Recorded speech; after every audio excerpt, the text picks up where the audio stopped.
Este quarto painel, que vamos agora iniciar, tem como tema Cultura e Igualdade de Género, e o debate será moderado por Ana Kedziorek, que estará remotamente connosco, responsável pelas políticas na Unidade Política Cultural da Direção-Geral da Educação e Cultura no âmbito da Comissão Europeia. Neste painel teremos como participantes Isabel Zoá, atriz, a fotógrafa Pauliana Pimentel, Maxi Guedes, gestor do projeto de Key Change da PRS Foundation, baterista e fundadora da Gravy Record, que estará remotamente, e também remotamente estará Paul Vautrin-Grévisse, especialista do grupo OMC para a Igualdade de Género nos setores culturais e criativo e responsável pela missão Igualdade e Diversidade no Ministério da Cultura francês. Ana, passo-lhe a palavra.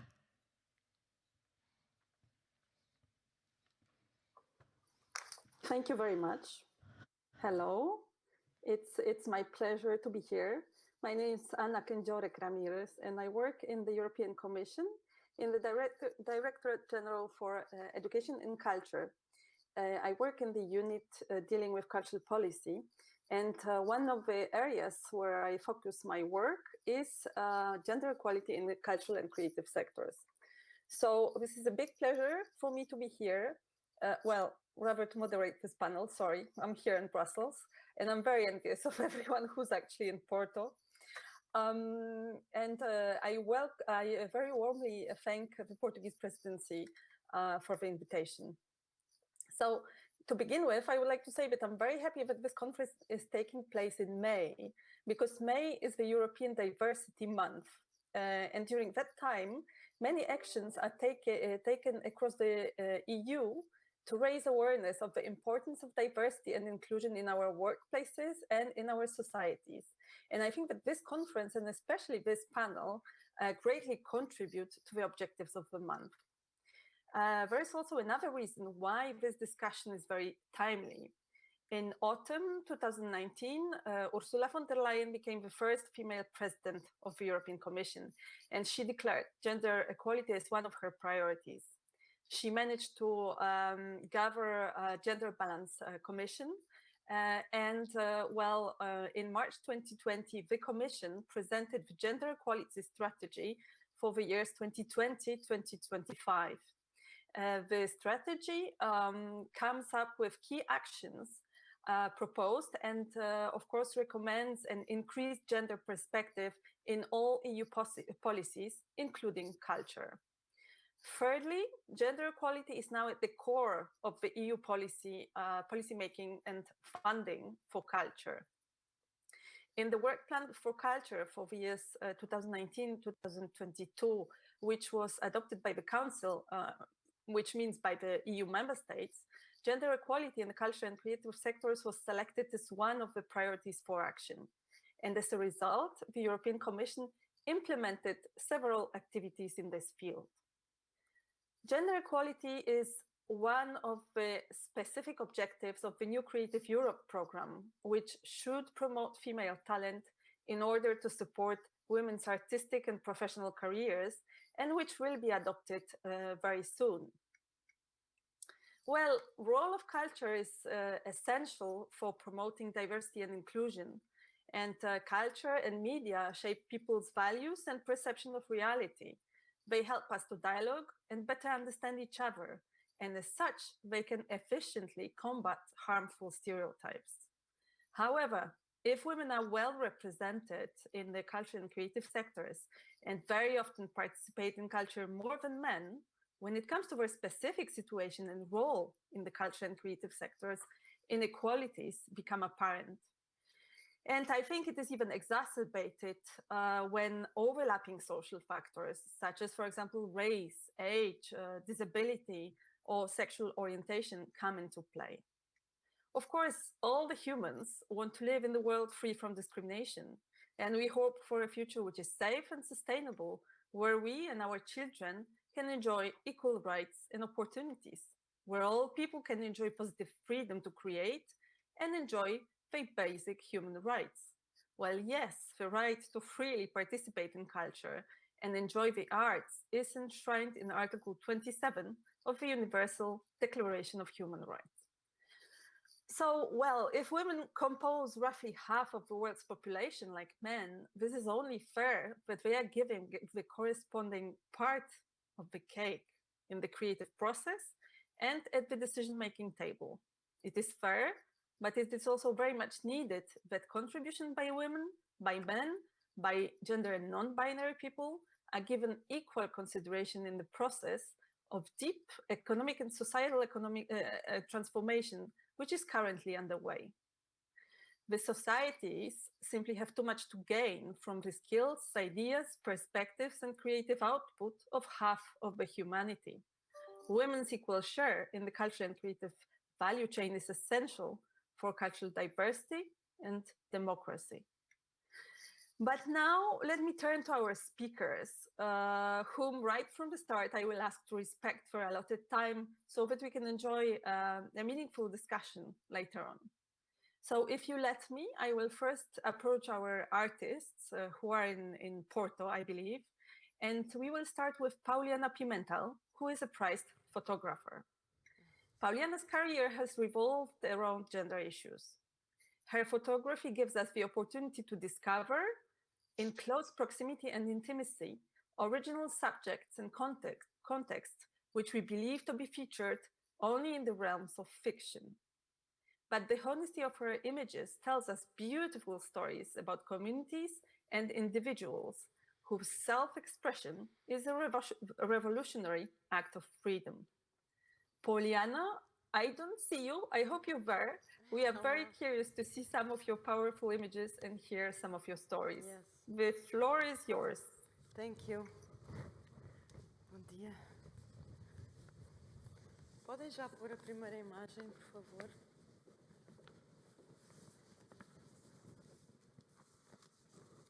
Tem que carregar. Ok. Bom dia a todos.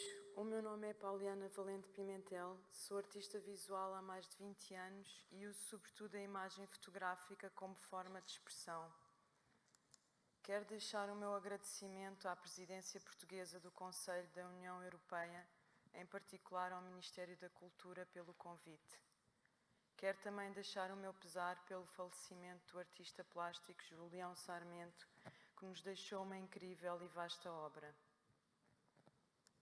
Nos últimos 9 anos tenho debruçado sobre questões sociais em diversos países. É recorrente no meu trabalho a juventude, o nomadismo, o género e grupos sociais que vivem à margem. A juventude tornou-se recorrente quando despoltou a crise na Grécia.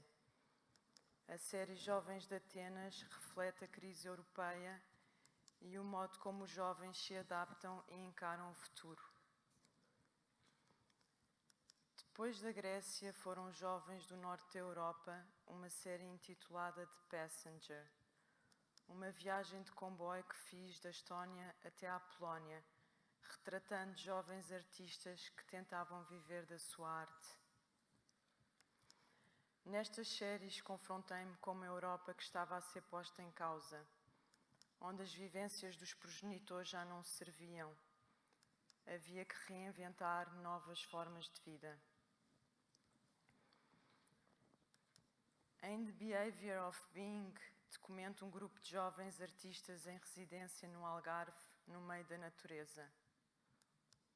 Vindos de Londres, compreendi a importância do desacelerar e do criar na natureza, longe das redes sociais, e como esta vivência pode influenciar o processo artístico. A juventude interessa-me porque é nesta fase que acreditamos que podemos mudar o mundo, onde surge a capacidade de transformação, onde tudo é posto em causa e sentido de uma forma extremada. No meu trabalho também a importância da viagem, do nomadismo, que vai desde o norte de África ao Médio Oriente e que tem a ver com descobertas que faço, que passam pela literatura, pintura, música, cinema, mas também as viagens em Portugal e ao meu mundo interior. Make-up e From Her to Eternity são trabalhos feitos em Lisboa, no local que habito. From Her to Eternity é um retrato da minha vida pessoal, das pessoas com que me identifico, e é um elogio ao ser feminino. Make-up retrata a prostituição de jovens transgênero no Conde Redondo. Sempre me fascinaram estes homens e mulheres que se apresentam de uma forma digna, expostos ao perigo da noite e vivendo à margem. Durante anos ganhei coragem para as abordar e para conseguir chegar à sua intimidade. No início, a sensação é sempre de um blind date. Nunca sei o que vou encontrar e isso é fascinante. As minhas imagens vêm da confiança e cumplicidade com o retratado. É sempre um trabalho de colaboração.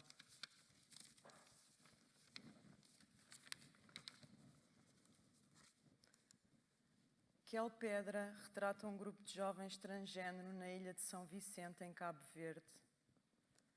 Foi no Mindelo que descobri que existe um mito que diz que quem se sentar numa determinada pedra se torna gay. Foi neste bairro que conheci Steffi e 7 dos seus amigos. Com idades compreendidas entre os 17 e os 25 anos, gostam de usar roupas femininas, maquilhagem e de serem chamados por nomes de mulheres. Existe uma intolerância fortíssima com os homossexuais em muitos países africanos, em alguns casos motivada por convicções religiosas, noutros por ignorância. Muitos africanos são forçados a emigrar para a Europa na impossibilidade de viverem livremente a sua sexualidade. Em 2004 foi o ano que marcou a legalização da atividade sexual entre pessoas do mesmo sexo em Cabo Verde. Até então era considerado crime. A lei mudou, mas a discriminação persiste. Tendo em conta estes factos, interessou-me conviver com esta comunidade e perceber quais seriam os seus sonhos, frustrações, esperanças e receios, de onde vinham a sua coragem e atitude. A ideia deste trabalho foi confrontar o espectador com os seus preconceitos, desafiando as convenções e normas sobre a identidade do ser humano. A Simone de Beauvoir afirmou: "Ninguém nasce mulher, torna-se mulher." E talvez este trabalho tivesse como intuito o desvendar do que significa ser mulher nos dias de hoje. Da ilha de São Vicente fui para a ilha de São Miguel, nos Açores, na série intitulada O Narcisismo das Pequenas Diferenças, e retratei a juventude micaelense. São Miguel, um paraíso paradoxo no meio do Oceano Atlântico, com tradições ancestrais, uma sociedade estratificada e que se isola. O título reporta-se aos escritos de Freud, onde se aborda a ideia das pequenas diferenças como base nos sentimentos de estranheza e hostilidade que surgem entre os povos. Neste trabalho, assim como em todos os outros, interessa-me a diferença pela sua genuinidade e não o confronto. Interessa-me criar um diálogo. Como uma ilha, encontrei jovens aliados do mundo e voltados sobre as suas próprias diferenças.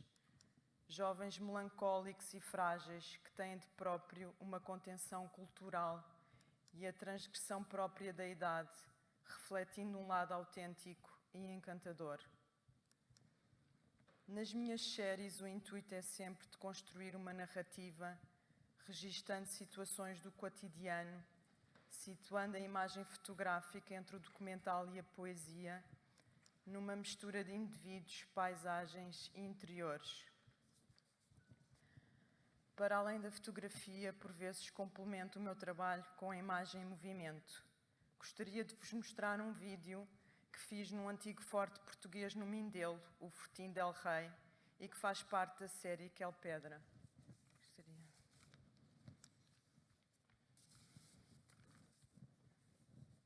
Queria que passassem o vídeo, por favor. Obrigada.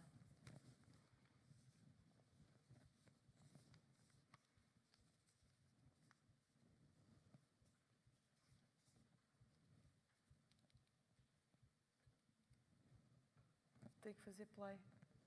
Ah, sou eu. Desculpa.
Apesar de todas as dificuldades em ser artista, tenho paixão pelo que faço e gosto de todos os processos.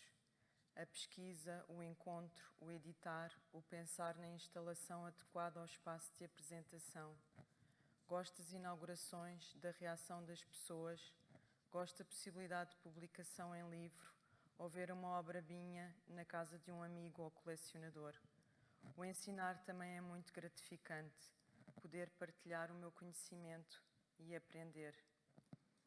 No ano passado, apesar da pandemia, estive a trabalhar em 2 novas séries. Afrodescendentes, um retrato de jovens artistas africanos que vivem em Lisboa, e Faroeste, que retrata a comunidade cigana algarvia. Ambas as séries serão apresentadas ainda este ano. Muito obrigada.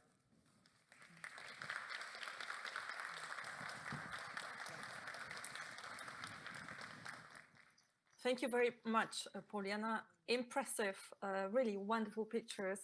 I was personally impressed with I think, very close and intimate contact, which indeed you managed to build with the people. And I think it really shows also how culture and the opportunity to self-express can break the chains imposed by the society. So I really, I'm impressed. But I would also like to see the presentation by Isabelle Zoua, who's our next panelist. And I think that her presentation will lead us to the issue of representation in the cultural sphere and intersectionality. Because, well, we will only have plurality and diversity of expressions in the cultural sphere if the cultural sphere reflects the plurality of visions and ideas present in the societies. Unfortunately, many of them are very often silenced, and this silencing has consequences in the way that we as societies see our past, present, and future. So, Isabelle, I think you're going to talk about the role of women as authors of their own stories, narratives, but also about intersectional women and the representation of their stories and of their bodies. So, Isabelle, the floor is yours. Yes, thank you. Bom dia a todas e a todos. Vou tirar a máscara. Assim está melhor. Agradeço desde já o convite a todos os envolvidos e a todas as envolvidas pela minha presença aqui neste momento fulcral de mudança e de esperança, como ouvimos ontem. Eu sou a Isabelle Zoua, nasci em Lisboa, sou filha de uma mãe vinda de Angola e de um pai vindo da Guiné-Bissau e sempre tive dentro da minha formação, da minha construção, essa multiculturalidade, não é? De nascer num lugar e ter outras culturas nessa minha formação. E quando era mais nova achava que vivia num não lugar, porque nas instituições, né, na escola, vista como uma africana, apesar de nunca ter pisado na altura o continente africano. Em casa, com a família mais próxima, o meu núcleo familiar, eu era vista como muito europeia, muito portuguesa na minha forma de ser. Na família do meu pai, da Guiné-Bissau, eu era vista como muito angolana. E na família angolana da minha mãe eu era vista como guineense. Então eu sentia-me sempre num não lugar. E depois, à medida que fui crescendo e tendo formação, percebi que eu vivia num entre-lugar e que era uma mais-valia, era uma riqueza ter acesso a essas culturas tão diversas e tão complexas e que têm histórias não tão felizes dentro das suas relações. E acabei por ter formação no Chapitão, em interpretação teatral, e fui fazer a formação de faculdade no Conservatório, na Escola Superior de Teatro e Cinema, em Lisboa. Depois acabei por fazer um intercâmbio na Unirio, em artes cênicas, no Rio de Janeiro, no Brasil. E isso ainda me fez ficar mais rica, tendo perspectivas diferentes de questões de racialidade e questões de género. E desde 2010, quando me mudo... Aliás, anteriormente a isso, em Portugal, eu fui dinamizadora cultural. Eu cresci, apesar de ter nascido em Lisboa, cresci em Loures, no norte de Lisboa, onde tive a possibilidade de ser dinamizadora cultural do projeto Escolhas. Não sei se há aqui alguém que está familiarizado com esses projetos. Onde fazia a ligação entre a comunidade, que é uma comunidade maioritariamente de pessoas africanas, de origem africana, com as instituições escolares. E dava aulas de teatro, ajudava as crianças nas suas atividades e programação das mesmas. Depois, no Brasil, foi fundamental para mim criar o projeto sobre identidade, em 2010, quando fazia esse intercâmbio na Unirio em artes cênicas. O projeto de identidade tem a ver com o resgate da autoestima do corpo negro, não só a nível social, mas também artisticamente, sem os preconceitos e os estereótipos que eu estava habituada a ver, ou que não me habituava, no caso, em ver, E eu sempre, dentro dessa formação teatral, eu perguntava-me quem seria eu nos anos 70, por exemplo, quando estudávamos narrativas dessa época, quem seria eu em 1500, quem seria o meu corpo nesse contexto, não é? E então isso sempre foram alavancas para criar narrativas que eu não estava habituada a ouvir nos livros da escola ou nos processos artísticos em cinema e em teatro. Que são processos de corpos que não têm a vivência do corpo não branco e acabam por estereotipar as nossas experiências, colocando-nos colocando-nos de forma objetificada, não é? E eu comecei a trabalhar e a desenvolver o projeto de identidade no Brasil entre comunidades e instituições, onde fazíamos o resgate da autoestima do corpo negro socialmente e cenicamente. Depois fiquei nesse trânsito entre Portugal e Brasil, falando sobre a questão de identidade através do cabelo, da autoestima, de resgatarmos a nossa beleza natural e termos consciência do porquê das nossas mudanças enquanto mulheres negras. E temos um filme que estreou em Roterdão, no Festival de Roterdão, que se chama Cabela, onde eu faço a preparação física e corporal, não é? Faço a coreografia e estou também enquanto performer no filme Cabela. Depois, quem tiver a oportunidade, está online, gratuito, para se quiserem assistir. Começa com capa, Cabela, que tem a ver com o resgate da autoestima do cabelo da mulher negra, né? Nós também usamos essa frase da Simone de Beauvoir, que é uma mulher torna-se mulher, né? Não nascemos mulher, tornamos-nos mulheres, não é? E há uma frase da Nina Simone que tem sido o condutor das minhas decisões enquanto artista contemporânea, que é, a Nina Simone diz que o dever de um artista é refletir os seus tempos. E isso para mim tem sido extremamente fulcral, porque enquanto artista e aproveitando os holofotes que o palco e que o cinema trazem, abordo questões, mesmo não sendo projetos de raiz meus, que eu seja convidada enquanto performer, de trazer essa autoestima, de trazer uma verticalidade nos personagens que faço, que tenho o prazer de fazer, e agora enquanto diretora também fui convidada por uma artista cabo-verdiana que mora em Trento, no norte de Itália, em dirigir não atores, não atrizes no caso, em dirigir um espetáculo no Teatro San Marco de mulheres imigrantes que vivem em Trento, um projeto que tem a ver com a violência contra as mulheres, um projeto que se chama Siamo Tutti Mariposa, e que tive o prazer de fazer o ano passado e que vai ter uma continuidade.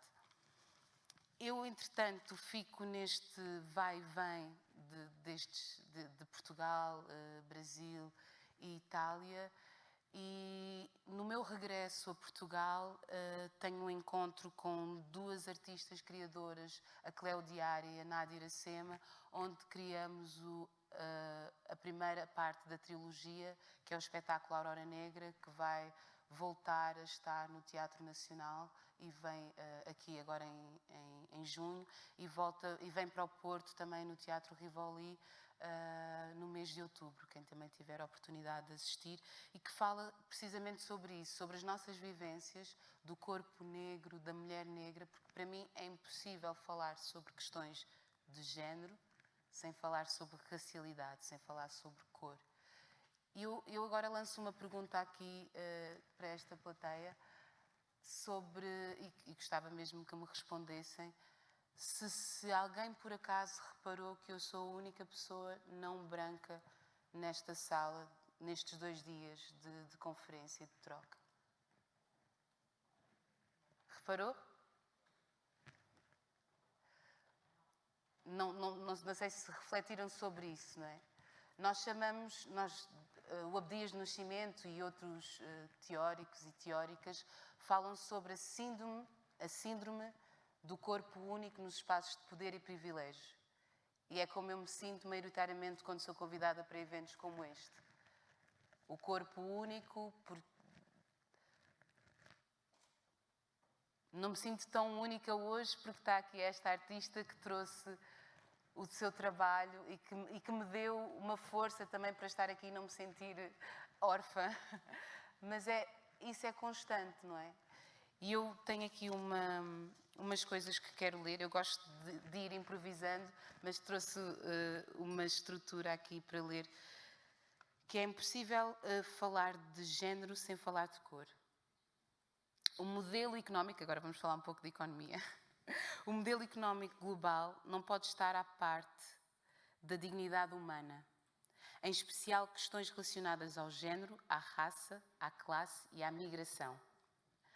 O mundo é evidentemente composto por desigualdades e relações assimétricas entre homens e mulheres. A desigualdade de salários, de acesso a bens e serviços, de oportunidades, contribui ainda mais para desfavorecer e não conseguir, de alguma forma, para que os desfavorecidos não consigam, de alguma forma, apropriar-se dos frutos do crescimento económico. Os serviços e políticas públicas e também acesso à cultura.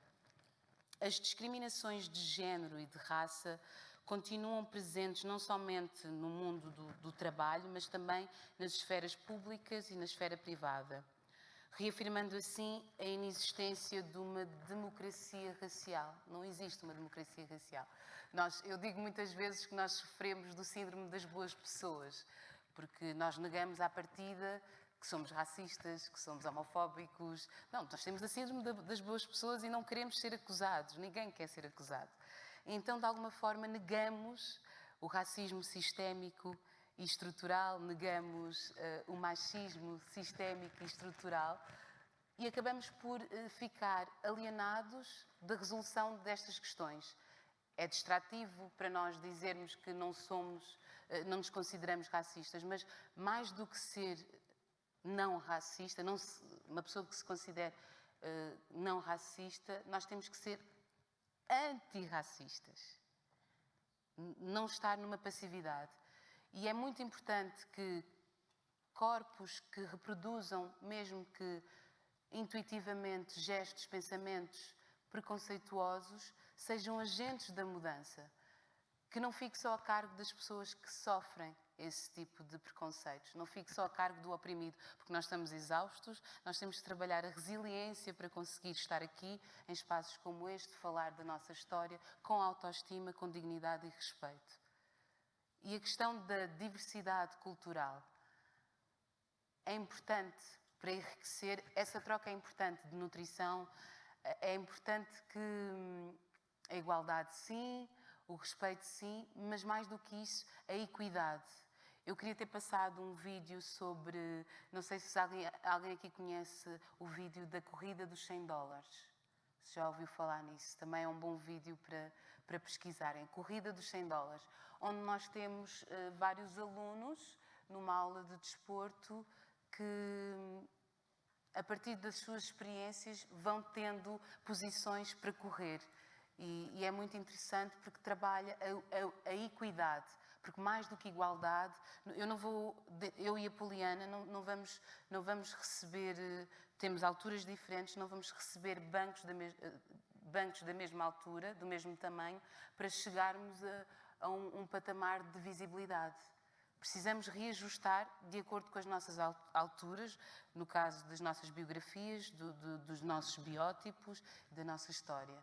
É preciso esse ajuste. A igualdade, sim, é importante e muitas vezes falamos sobre isso, mas é importante a equidade. E dentro dessa equidade, né, eu tenho feito alguns trabalhos enquanto diretora, também trabalhos fotográficos, trabalhos de videoarte também.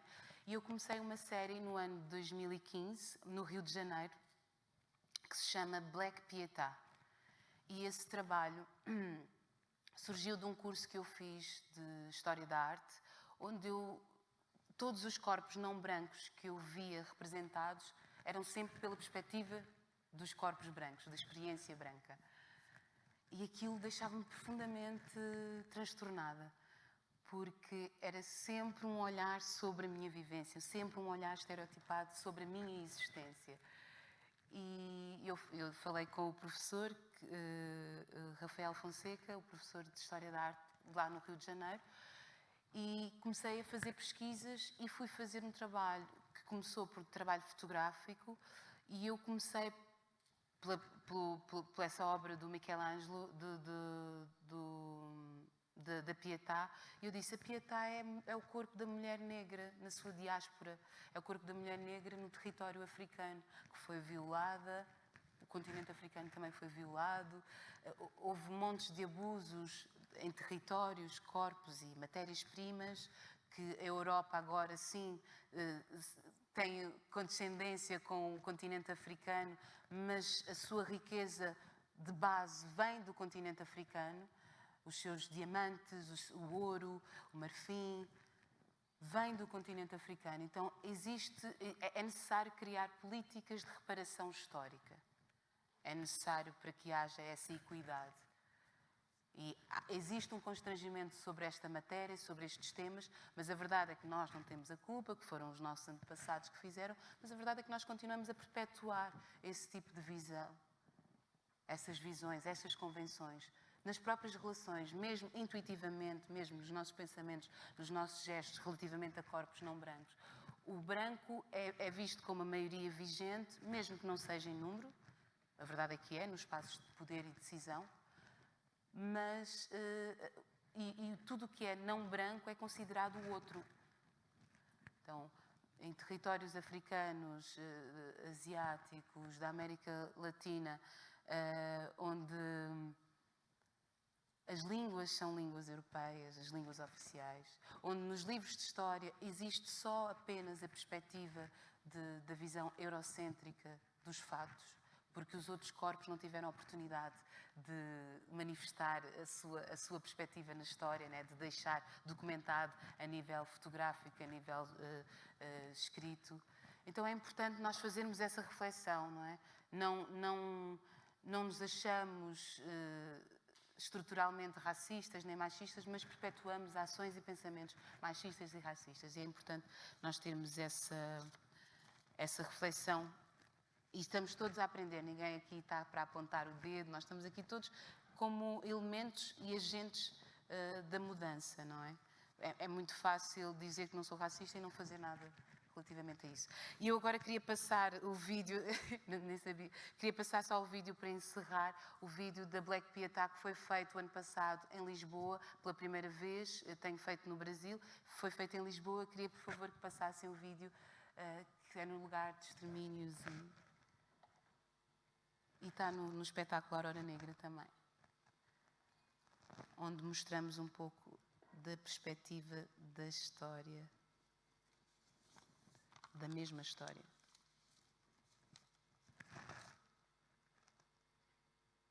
Onde vemos o corpo da Pietà e dos mártires com motivos de origem africana, de sociedades matriarcais, onde trazemos essa fusão das duas visões da história. Uns dizem que são descobrimentos e louvam, não é? E é importante que um povo que se diz nobre reconheça a nobreza e a humanidade no outro povo.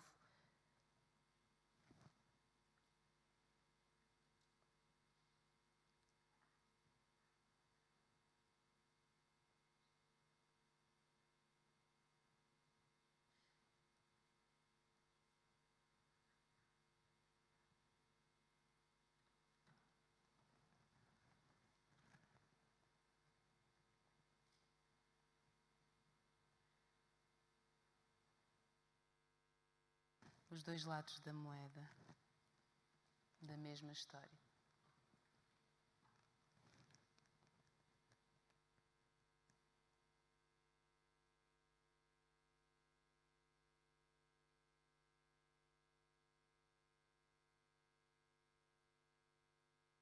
Obrigada.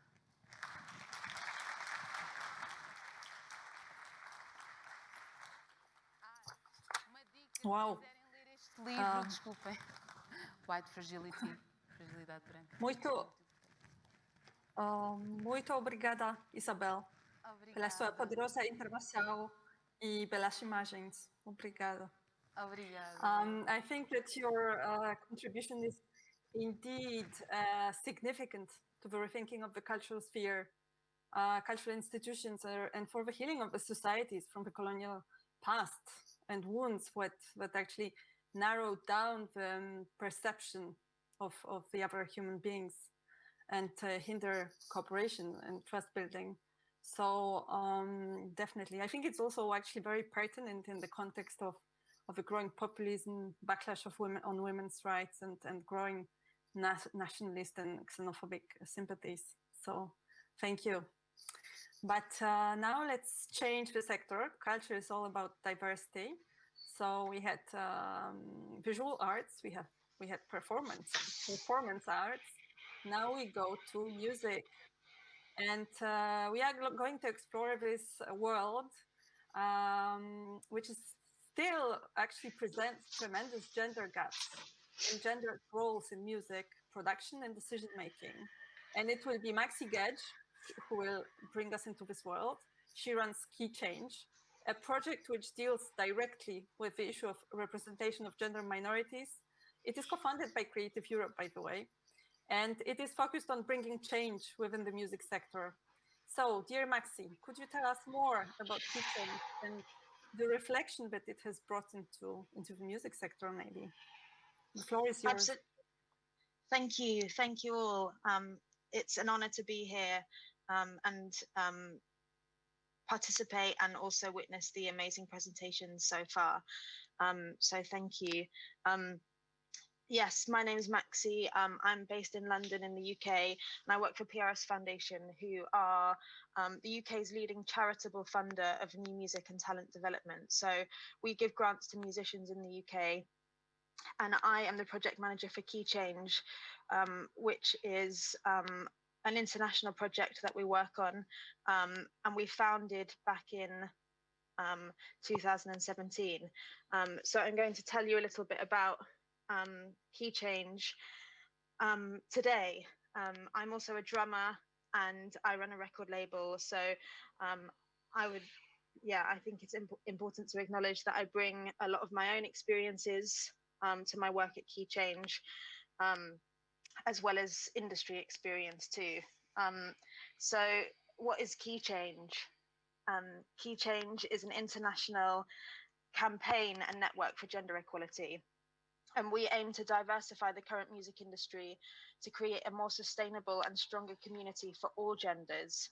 And I think it's, as we've kind of mentioned so far in this panel, it's so important to note that diversity and positive action doesn't just have an impact on women and gender minorities or underrepresented people. It has a positive impact on everyone.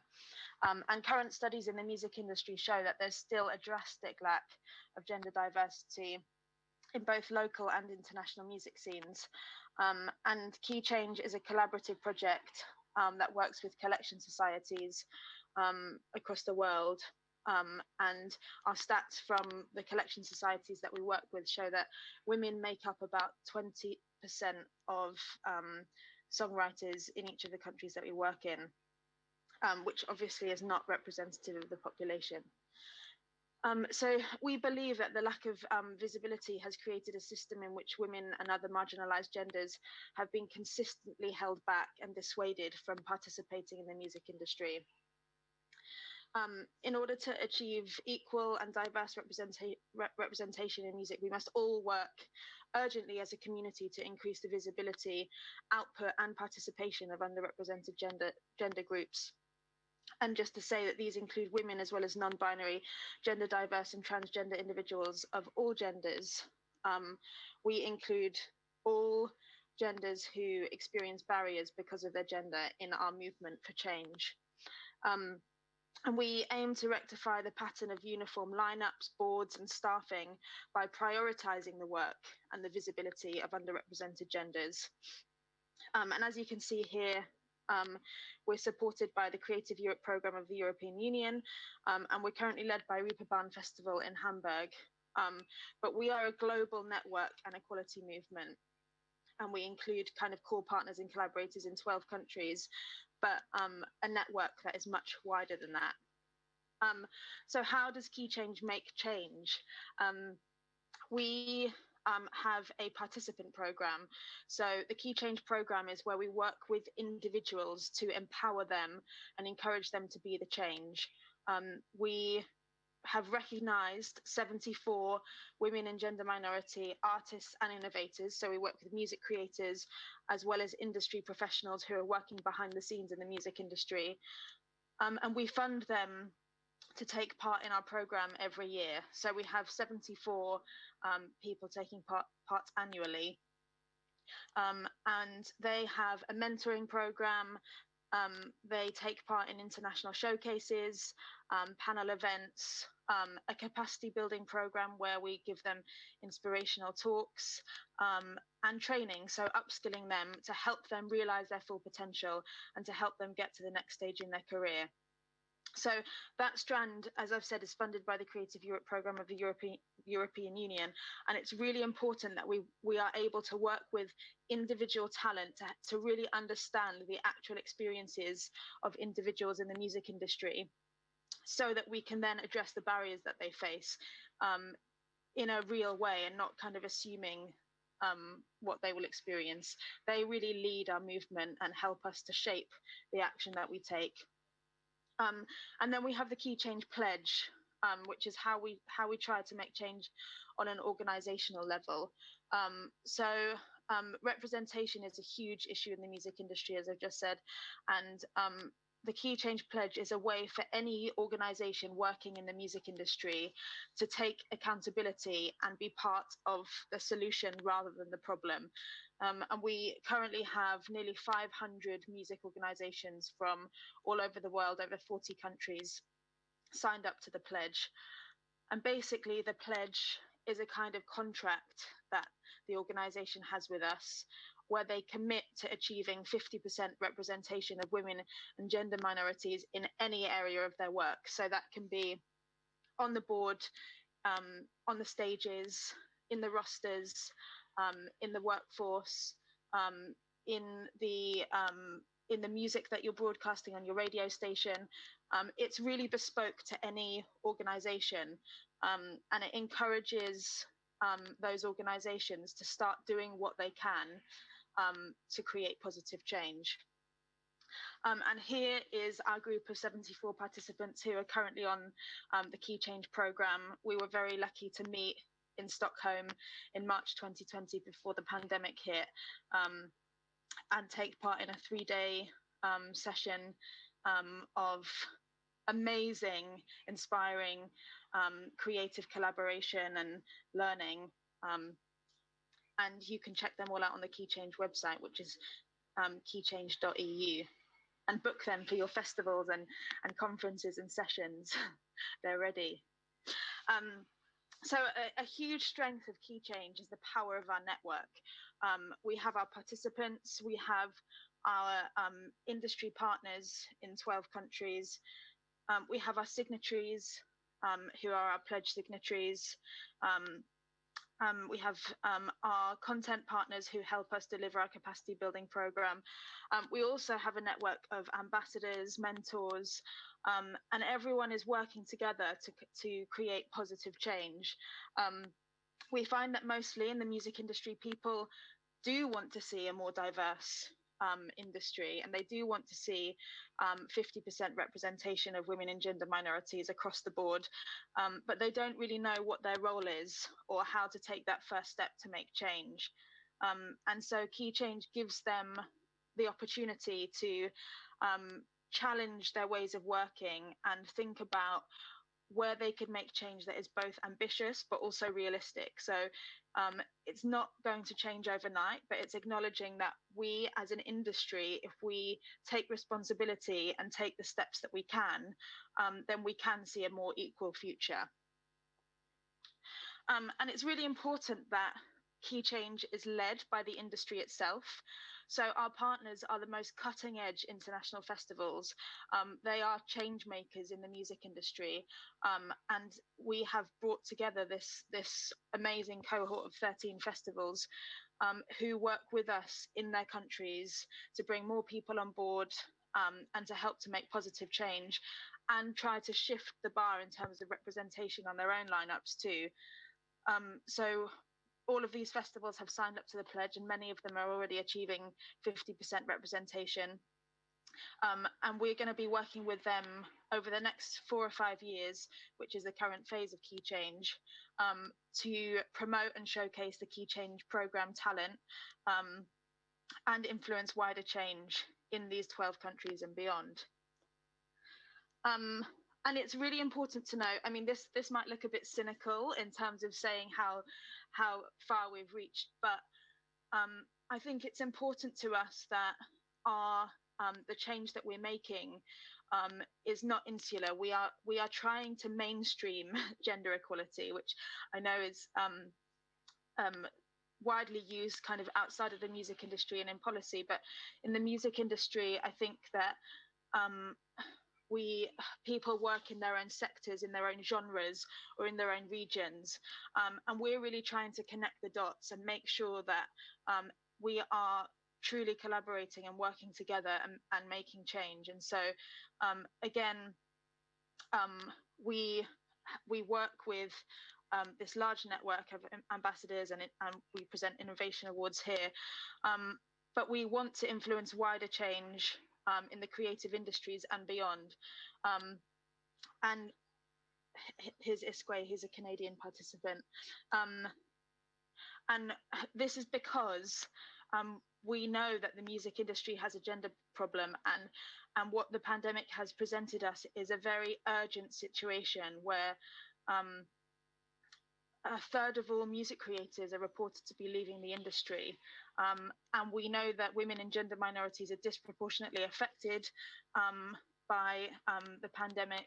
And we know that we need to work harder than ever right now to keep our talent in the music industry and support the best emerging artists to realize their potential. Otherwise, underrepresented genders will leave the industry, take longer to recover, and the industry suffers. Intersectionality is very important to Key Change. Our research shows that by hosting or by leading positive action campaigns focused on one protected characteristic, it has a positive knock-on effect for every other. So we know that women do not experience the music industry simply because of their gender. They experience it based on every other aspect of their identity, including sexuality, race, disabilities, age, socioeconomic background, and others. And so we have a very individual attitude to Key Change, where we use our amazing diverse participant group cohort to inform the work that we do, and we do not focus simply on gender identity, but we aim to listen and support women of all backgrounds, of all identities, and create an inclusive environment that ultimately supports a diverse music industry across the board. And finally, another way that we're making change is at the end of every program that we run, we present a Key Change manifesto.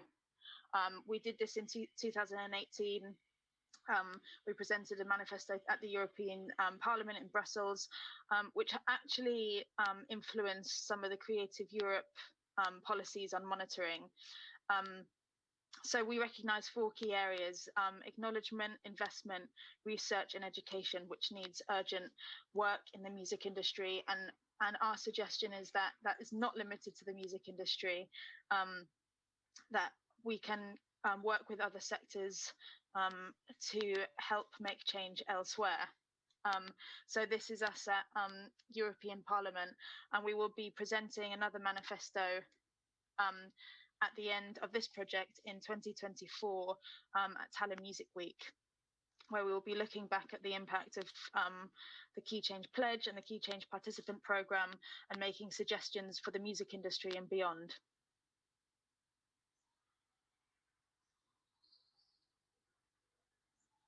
And so that's Key Change, and I look forward to discussing it more in relation to everyone else's work shortly.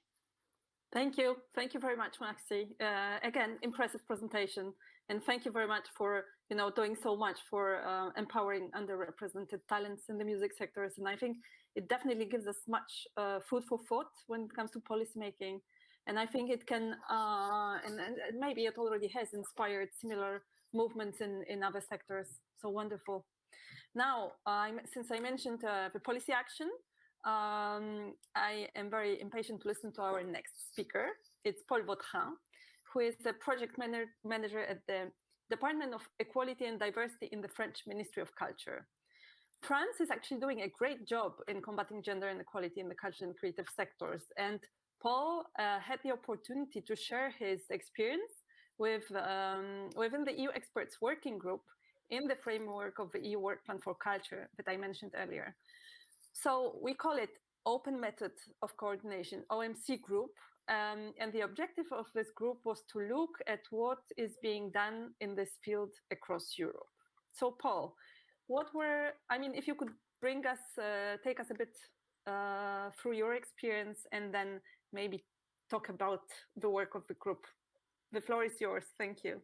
Thank you. Good morning, everyone. Thank you, Anna, for this introduction. And thank you, of course, to the presidency for the invitation on this beautiful panel. So I'm very happy to present today my experience about working in the group that Anna described and about the conclusions we arrived to. Just to be clear, this is not an official presentation, but more of a teaser of the work that I had a chance to participate in the last couple of years.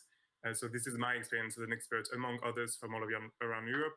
And more exactly, I was acting expert in replacement of my boss, Agnès Salle, who is the senior official for equality and diversity, and who's the leader of the Department of Equality and Diversity in my ministry. So I want to present as briefly as possible the mandate of our group and that led to the report, just to describe what got us to work, basically. The mandate was proposed by the Commission and confirmed by the Member States in CAC, in the Cultural Affairs Committee, on the basis of the Work Plan for Culture, which was prepared and adopted under the Austrian presidency in 2018. We tried to include examples and to acknowledge experiences and situations from the entirety of the cultural and creative sectors, so from audiovisual to architectures, from music to video gaming, etc., as well as aspects of cultural mainstreaming in other sectors. And we try to seek synergies, which is to say, trying not to redo what was already done, but to share and continue the work done by previous groups, by previous experts and institutions, and taking into account their findings and their studies. So the objectives were to present and discuss legal frameworks, policies and initiatives at national, regional, and local level that aim to combat gender stereotypes and to achieve gender equality in the cultural and creative sectors, as well as identify key challenges, key causes to discriminations, and identify and share good practices and promising initiatives to promote gender equality. And we recommended evidence-based measures. We also paid, though I won't delve into it, special attention to the implementation of gender budgeting methodologies, and we share good practices on gender indicators. So the examined issues during our work with relation to gender inequality. So gender stereotypes, I won't have time, of course, to describe what gender stereotypes we have to face and we had to discuss. But for instance, women being seen as the muses or the vessels for bringing forth creativity of men, as opposed to being seen as being creative leads themselves, or the importance of physical appearance as well, being greater for women than for men. the part on the chapter on sexual violence and harassment is also a major one. So of course, people of all genders and identities can be victims or authors of this, but statistically it still affects mainly women. And it's not just the actions that were discussed, but also the feeling of impunity, because when actors go unpunished, it's making victims feel as if there is no recourse, but to leave the cultural project, the structure, or even the profession altogether. We also discussed access to resources in terms of creating and distributing cultural products, participation in decision-making and positions and entrepreneurships, the position in the labor market relative to the segregation altogether, or the social rights related to pregnancy and maternity, pay and pensions as well, and career pathways and representation, both in cultural and artistic programs and within the cultural institutions. To describe the group briefly, so we were 22 member states, and so 30 nominated experts in total. The work was coordinated and strongly supported by the Commission, by Anna, who's moderating today, and it was chaired by the Austrian expert, Heidemarie Meissnitzer, who will present officially and more extensively than I can do today, the report at the next CAC next month. There were 6 general meetings and many exchanges and meetings in small group as well. So half of that was in meetings in Brussels and half of that was online as we adapted in real life to the COVID crisis. We invited a series of external speakers to inspire and seek synergies, as I said. And so it was overall a very important, a great opportunity to work together and to see and to understand different perspectives. There is a very clear value of this kind of work to me. We are often focused on our own work, on our little scale, and European meetings are a very important chance to compare our work and to improve our processes together. So the report that will condense all the conclusions and a number of good practices should be published late this month or early next month at the latest. I want to discuss briefly the specific challenges that are being faced in the cultural and creative sectors, because contrary to what can sometimes be thought, and I know that it is the case in France at least, inequality and discrimination are common in these sectors. So this is not to single out culture as the bad apple here, of course, but just to say that equality is not more natural in our field of expertise than in other sectors. And this is in good part imputable to specific risks due to the nature of the sector and of the work. So I gathered here 3 families, let's say, of specific challenges: flexibility, the market being complex, and self-employment. And this has specific effects on gender equality. For instance, the fact that the work is mostly informal, that there's a lack of security, of transparency about salaries, a lack of collective identity, and the necessary self-promotion means that workers often have a weak position in employment negotiations. It is usually harder than in other sectors for them to ask for a proper salary, a proper contract, better work conditions, or, as I mentioned, to resist against harassment or violence. And we know that women are socially more pushed towards self-censorship, so it is even harder for them to negotiate. Another matter is the fact that self-employment, self-promotion in a highly competitive sector can mean isolation. And this has usually more impact on people who have less support in professional networks. And this is often the case of women compared to men. And this is especially noticeable in professions with varied revenue structures and rights, the careers that are complex to navigate, basically, to know how one's rights and duties work, especially difficult without the support, without colleagues around you. And the third point I want to mention is the work-life balance. So the conjunction of unorthodox and intensive hours, the fact that the work is usually freelance-based or project-based, the fact that there's a lot of mobility in terms of touring and traveling, and that it's informal, of course. And all of that means that the work tends to invade private life in the cultural and creative sectors. And this has a lot more impact on women and on people who traditionally and still often have to add more unpaid care work to their day. And this leaves overall less opportunity for career progression, and the high turnover and the second jobbing increase this, of course. Besides, women in the cultural creative sectors lack access to structured social welfare supports, such as parental leave, childcare, pension, that could help balance this. And to note as well the effects of inequality, and I've mentioned a few here, are cumulative, which means that higher use of part-time work, career breaks, or lack of progression will negatively impact pensions for women and cause higher level of poverty for older women. So I will briefly cite the general recommendations that we arrived to in the work and that will be published in the report. So we mentioned gender equality in the workplace, gender-sensitive communication, gender mainstreaming, which means instilling inclusion in every policy and in every process, gender budgeting, which is the same kind of process when allocating funds and resources, thinking of gender and equality when allocating this public aid, data collection, the role of culture in perception of reality and society in general, intersectionality, I won't go back to it because it was beautifully approached in the previous presentations, and the impact of crisis. So of course, notably the current pandemic, but we know that it's not the last crisis or even really the last pandemic. So it has to be taken into account. And for all these themes, the report presents a lot of good practices at all levels so that it can be it can serve as a means of inspiration and spreading of these good practices.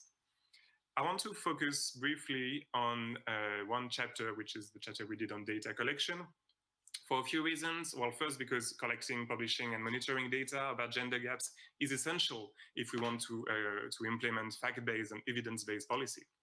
Also because it's a topic where work at a European level is both crucial and we feel achievable. We can work together on a common data methodology, and we can set up initiatives to collect, to analyze, and to publish comparable and relevant data.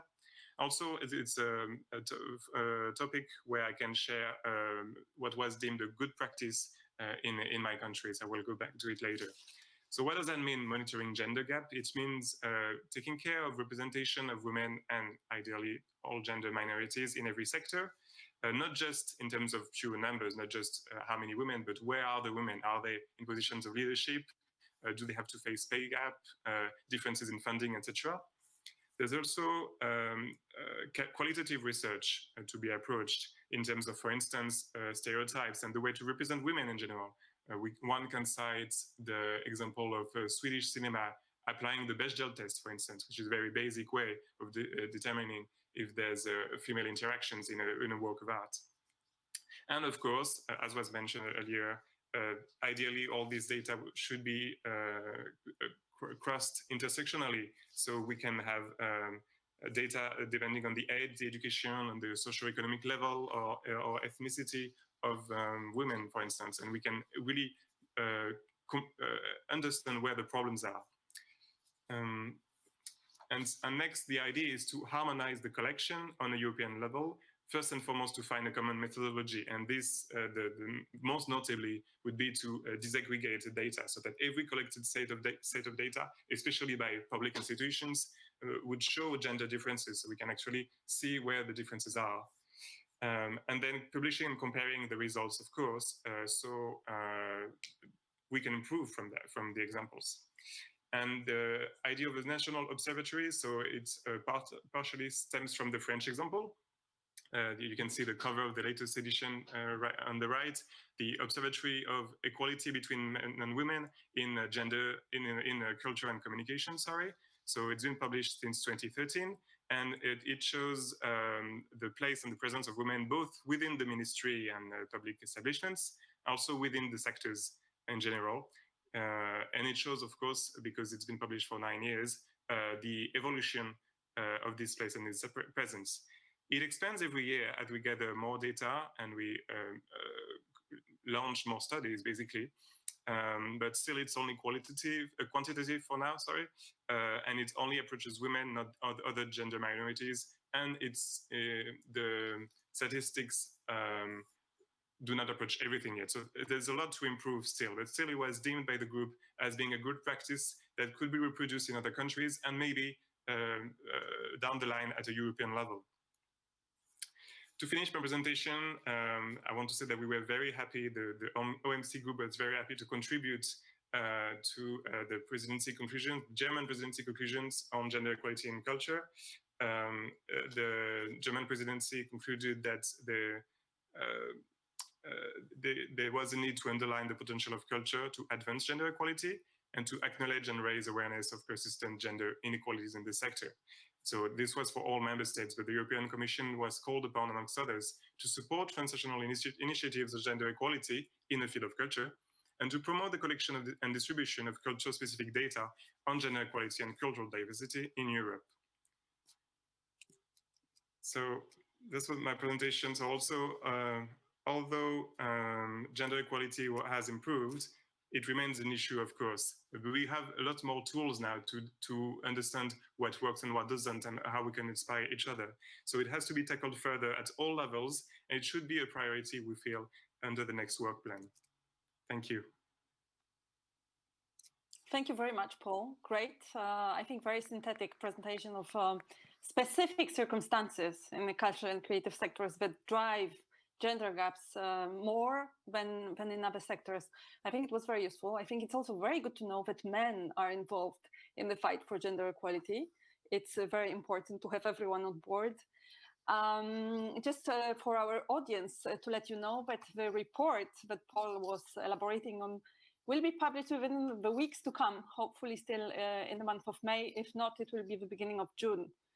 And apart from the recommendation, it will also provide a collection of almost, I think, 200 of good practices that we gathered across different EU member states, different sectors. So I think, honestly, I hope it's going to be useful.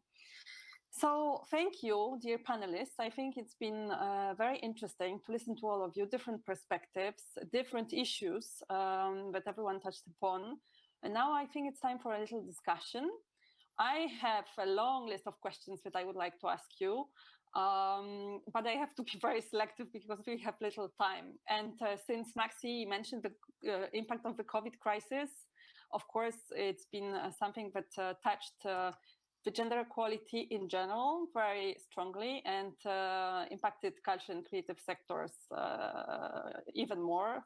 I think, yeah, maybe I want to ask a question about the COVID crisis. We also spoke about intersectionality, a very important thing, but I think Isabel and Pauliana and Maxi also actually elaborated on this quite a bit. So actually, maybe I would like to start with something like really basic, but which is so omnipresent that we almost forget about it. It is the gender stereotypes. I mean, this is really one of the main drivers of the gender equality. You know, those like fixed ideas we have that basically prevent us from thinking out of the box. And I think, of course, culture is very important, powerful means to break stereotypes. And I would like maybe to ask Poliana, because I think your pictures were absolutely amazing. I think you do a wonderful job in breaking stereotypes. But I would like to know whether you felt that your work helps indeed to dismantle stereotypes, and how does the audience react? Yeah, I would be very curious to listen to you, Poliana. But we don't have much time, so if you could keep it, concise. Thank you. I don't know if I understood the question, but about the stereotypes. I think, of course, it's very important the work I do, because I really go into living with the people. And this is very important because we have to understand the other and really connect. But I think the main job here, I think, is with in school with young generations. I think we should discuss more about these stereotypes. And I think I have a child. She's a girl of 13 years old, and she already thinks differently. And I think we have a long job to do, but I think in schools we have to teach about different types of people, about race, about gender, and start the discussion there. I think it's really important. I don't know if I understood your question, but perfect. I wanted to say that. And also, I think it's not enough the papers and what we read. We have really to live and put in the side of the other. I think that's the most important thing to do. Yes. Yes. Thank you. Thank you very much. No, I absolutely agree. And I think, yes, starting at the very early age, at preschool education, you know, and at home, this is, I mean, that's the basic thing. So, of course, I agree. Thank you very much, Poliana. Now, I think that what is very closely related to stereotypes is actually the language. I mean, this is also the way which impacts very much our way of thinking, the way we speak about other people. And I think, we should definitely change also our language to make it more inclusive. The man, we should not be, you know, the default human. We should also include other genders in the common language. And I think language is something very important in lyrics of music. So I wonder what Maxi will tell us. I mean, we know that there are many performers who basically use very offensive, aggressive language towards women. And I wonder whether you have any special activities concerning, you know, language. We have kind of, I mean, not in terms of artistic creation. We're speaking to our participants all the time about kind of best practice and how we can expand our pledge to include more aspects of the music industry, or rather how we can include more aspects of experience in the pledge. So not just to affect representation, inclusion, and kind of the systemic lack of role models, but also to start to shift the culture. And I think that's where language comes into it, in that it's not just about representation and visibility. It's about making sure that when you empower individuals and support people to take up prominent spaces in the music industry, or take to the stage, or host exhibitions, that environment is safe. And I think that's about setting best practices and setting standards for inclusion. And so at many of our festivals that we work with, they have codes of conduct about what they expect both from artists and audiences when attending or performing at festivals. And for every Key Change event, we have a code of conduct for both online and in-person events, where we clearly state what is acceptable, what we expect, not just in terms of discrimination and abuse, but in terms of gendered language. So making sure that we do not assume the gender or the background of anyone involved in the panel, and that people are able to come to any event or any kind of Key Change activity as their whole selves, and not just one aspect of themselves, because that's what I was trying to kind of get across in my discussion about intersectionality. I think it's so important, if you want to be truly inclusive, to view everyone as individuals and not just as a gender or or as their job title suggests, or as perhaps their appearance suggests. It's important to recognize that everyone comes to each situation with many experiences and important aspects of their identity. And I think that, to encourage that safe environment, it's so important to check your language and check the kind of norms that we all have. We all have unconscious biases, and we all exist in a patriarchy. So I think we can all take those small steps to make environments more safe. Great, Maxi. Thank you very much. I wonder what Isabel has to tell us, because she's an actress. It's definitely, you use words, so I wonder whether you feel that the words you use, or the way you use them, can change people's minds. Isabel. acho que tem a ver muito com a representatividade, que foi uma coisa que eu não falei especificamente, fui falando, mas a representatividade dá a possibilidade de criar outras imagéticas. Enquanto atriz, o facto de eu estar num lugar, ou num filme, ou num espetáculo de teatro, eu vejo que as vizinhas dos meus pais, no lugar onde eu cresci, mandam mensagens a dizer: também quero ser atriz. Então, a representatividade dá a possibilidade de sonhar, a possibilidade de criar, salva a redundância, possibilidades diferentes na vida de uma criança, não é? Ou de um adolescente, ou de um adulto.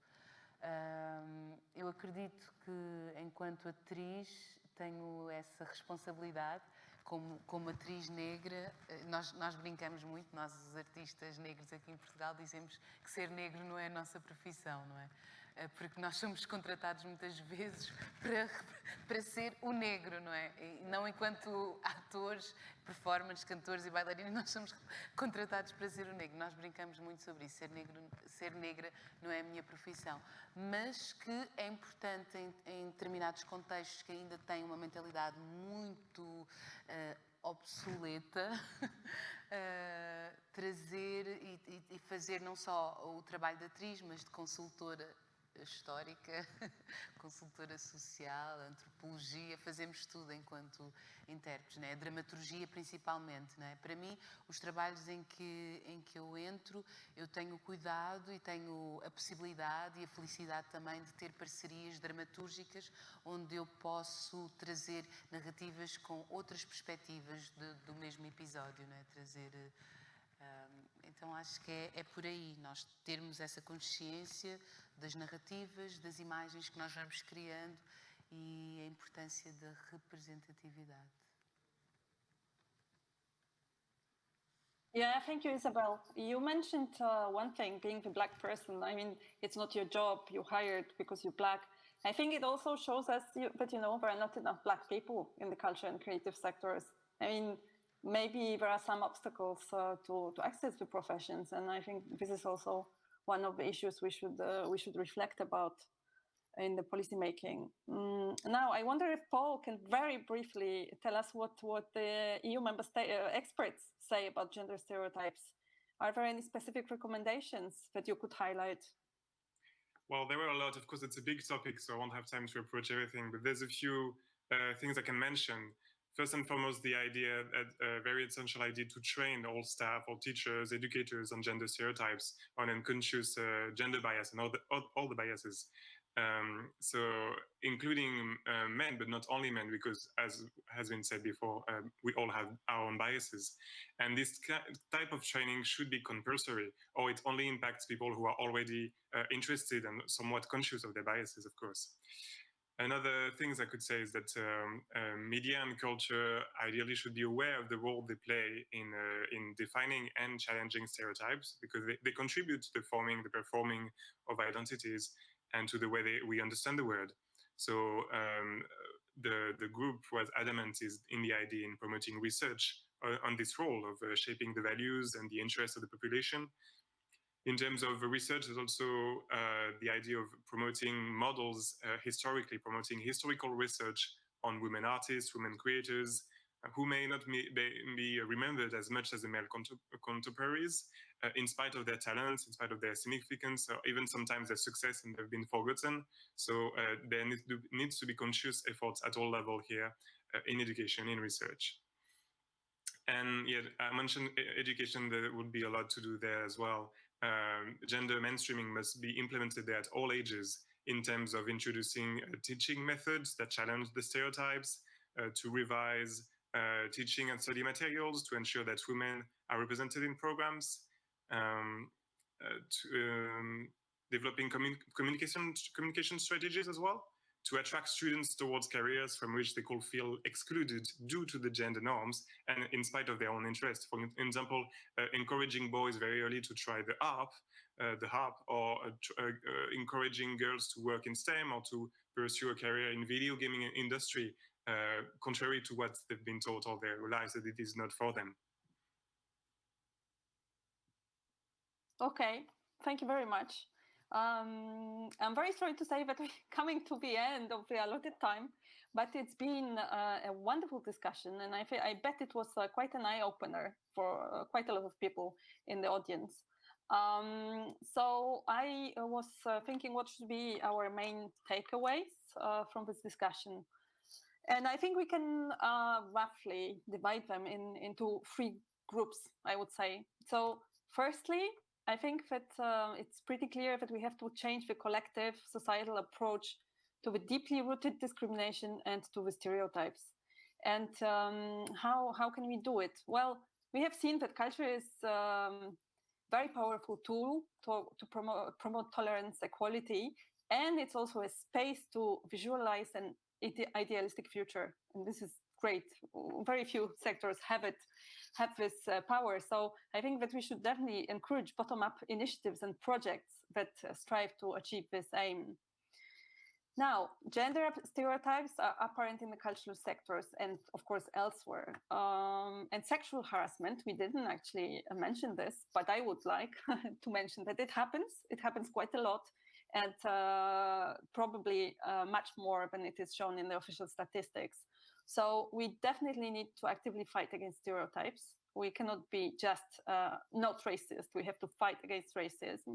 And, we have to promote alternative role models, for example, apply zero tolerance to sexual harassment, to sexism and gender violence. The use of gender-sensitive and gender-inclusive language is another thing that we should always bear in mind, because it avoids bias towards a particular sex or gender, or it avoids the use of expressions that exclude particular groups of people. So let's bear it in mind. Discussing gender equality must mean acknowledging the varying forms of discrimination. And we have to tackle not only discrimination of women, but also of gender diverse people. And we have to acknowledge that Black women, older women, women with disabilities can be exposed to a much higher degree of discrimination than white, young, attractive women. And finally, we have to actively fight against xenophobia, racism, ageism, poverty, social exclusion, also hate speech that we didn't mention. And we have to, make sure that disadvantaged group have equal access to culture, both as creators and as spectators. Now, the second group of consideration is that the culture and creative sectors themselves should strive to achieve gender equality. And I think Key Change is a great example of it, because this is, the only way that the culture actually can fully reflect the diversity of expressions present in the society. So the reality is that existing barriers in the culture and creative sectors are similar as in other sectors, but the specific working conditions drive certain disparities here. So we need to put in place or support the existing networks, mentoring programs, support women entrepreneurs, even establish, quotas and targets when it comes to leadership and prestigious positions. Otherwise, we can struggle with this issue forever. The respect of work-life balance is crucial, and the equal share of unpaid care work between men, women, or partners in the family. The pays need to be transparent, and female artists and professionals, as well as other women, have to enjoy the same social security rights and pensions as men, and not be penalized due to maternity leave, for example. And then finally, the third bulk of recommendation is to policymakers, because they have a huge role to play. So when it comes to post-COVID world, we didn't really talk about this that much, but I think it's important to bear in mind that gender perspective is imperative in any sort of general and sector-specific recovery measures. And moreover, we have to establish a common data methodology at the European level, so as to have comparable sets of data and a strong analysis for evidence policy making. This was a point made by Paul. Now, of course, cultural policymakers should mainstream gender into policymaking, into legislative work, and gender budgeting into funding, because this makes policies and funding tools respond more effectively to the needs of all citizens, men and women, and gender diverse people as well. Well, I'm sure I missed something, but I hope you got the message. I hope that you enjoyed this panel, that you will remember the pivotal issues. I thank you very much, dear panelists. It's been a pleasure, very fruitful discussions, and I hand it over to Porto. Thank you.